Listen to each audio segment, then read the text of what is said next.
know why that damn thing stopped recording halfway through a sentence, but it did. To get back to the point I was talking about, once you reach critical zero in depression level, depression becomes so normal that you don't think of it as something that's a problem. And that's when you can start affecting other people in real serious ways. What's the saying? Misery loves company. I don't think it particularly likes company, but it certainly doesn't want to see other people not experience what it's experiencing. So maybe that's what they mean by that. I want to go ahead and just move on to the next point, because we all know that the brain is full of all sorts of type of fuckery, and having a healthy mind is not just thinking healthy, it's actually putting the stuff in there that you need to be healthy. So I'll get to that later on, but the second point is going to be a little bit more convoluted. I'm going to get kind of down and dirty here for a second.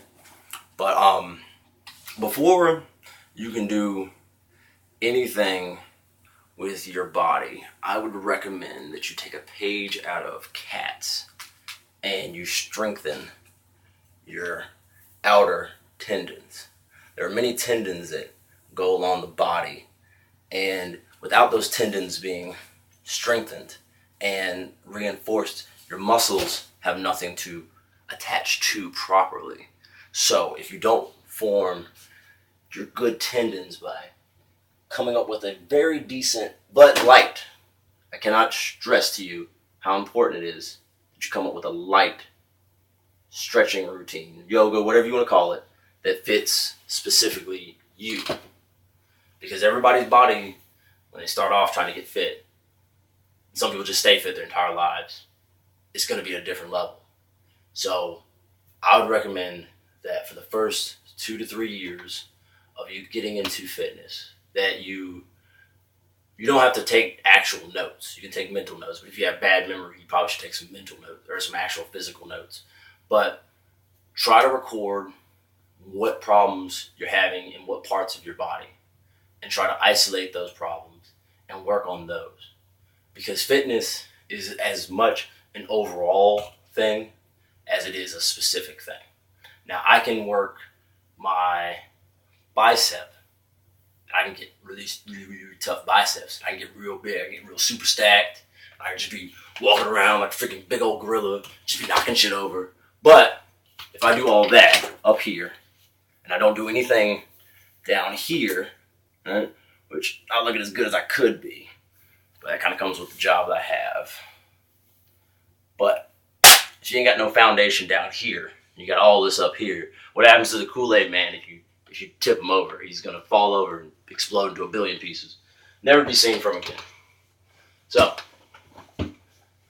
work on the foundations of your muscular, because you can strengthen your bones. There's multiple ways you can do that.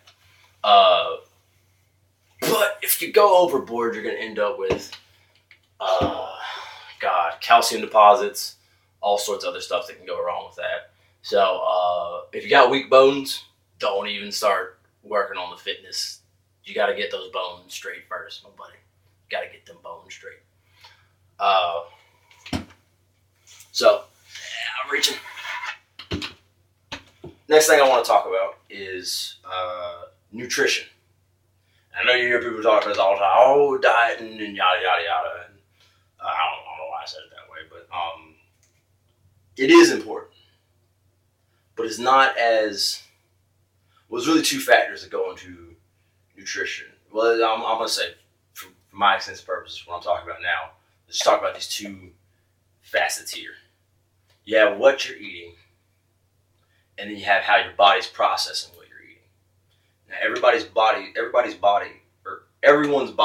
don't know how I fucked that up, but everyone's got a unique type of physiology that will, for a certain extent, determine how your body breaks down food, how fast it breaks down food, how efficiently it breaks down this food versus that food. And that can change throughout your lifetime depending on what you actually put in there. You eat junk food your whole life, your body will adapt to eating junk food, even though it won't do very well.